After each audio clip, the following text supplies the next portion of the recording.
Hello, everyone. Hi.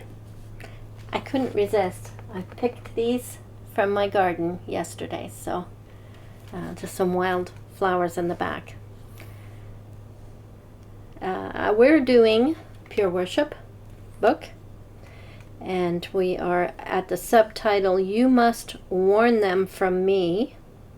David is going to be following along on the screen because we only have one book and we have a lot of notes. So what page is this? This is page 122, the subheading, You Must Warn Them from Me. We've covered justice, and now we're doing love, what they say about love. All right, So I'm ready. Paragraph 9. Jehovah displayed loyal love by sending his watchmen to warn not only the righteous but also the wicked, the very ones who broke his heart and tarnished his reputation. Just think, the Israelites were known as Jehovah's people, but they repeatedly turned their backs on him and ran after false gods. Jehovah conveyed the depth of his emotional pain at this betrayal by likening the nation to an adulterous wife. Even so, Jehovah did not give up on them quickly. He sought reconciliation, not revenge. He wielded the sword of judgment as a last resort, not a first response. Why? He told Ezekiel, I take no pleasure in the death of the wicked, but rather that someone wicked changes his way and keeps living. That was how Jehovah felt back then, and it is how Jehovah feels today.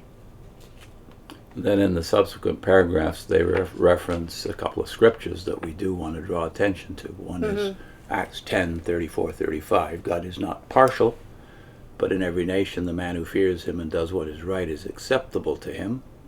I agree with them.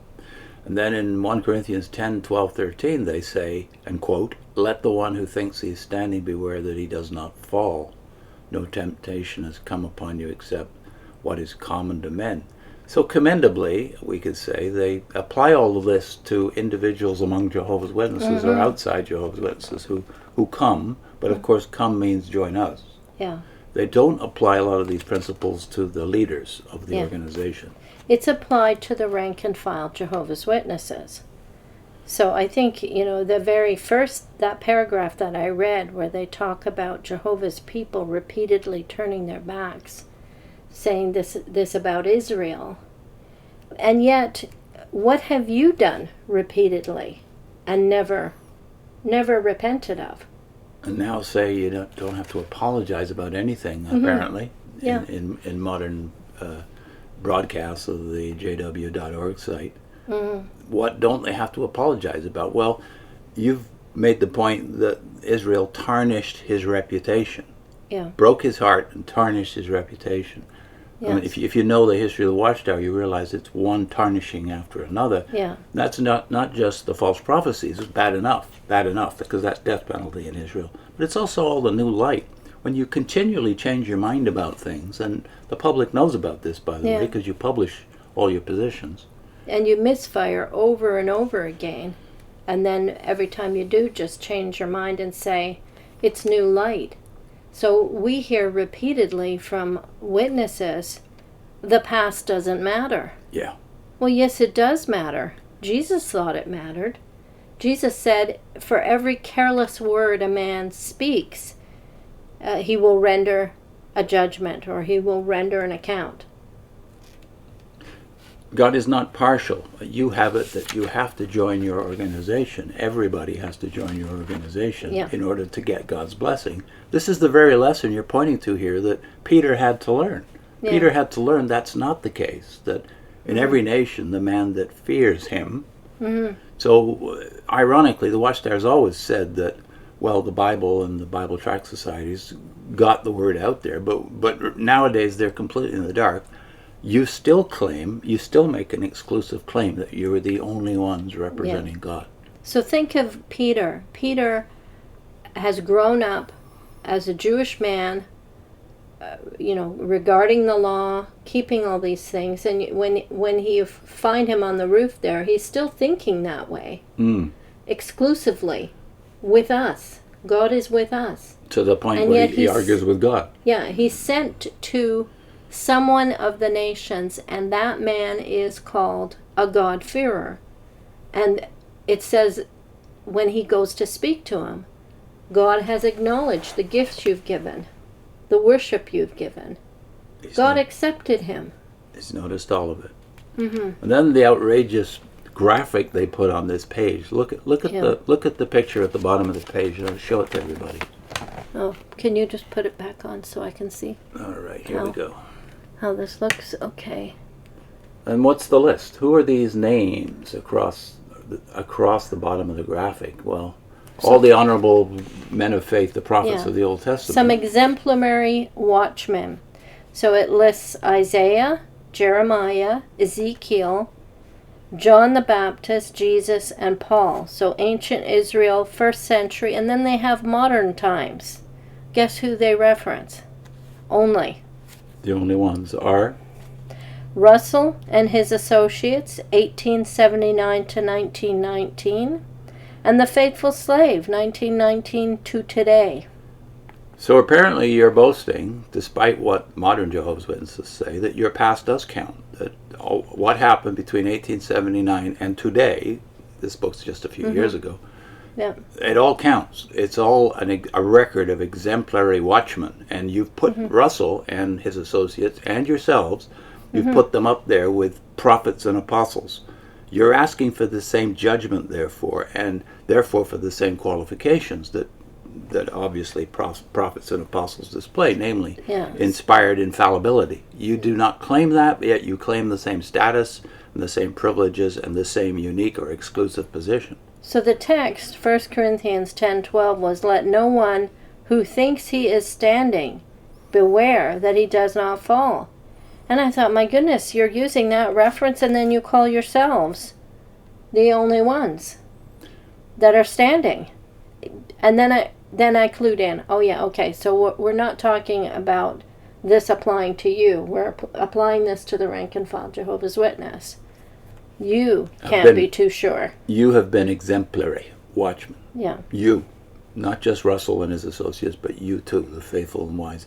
Of course, they've changed the doctrine of this, so it's now the governing body. So for me, this is absolute, what's the word that's thrown around a lot? Braggadocio. It's certainly megalomania. Yeah. It's exclusive claim.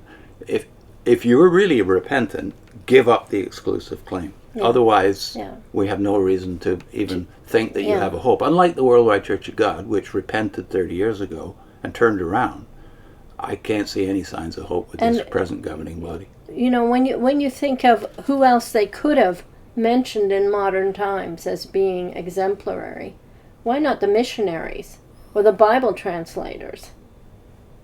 We're still doing it and dying by the thousands, by the way. Christians in the third world. Yeah.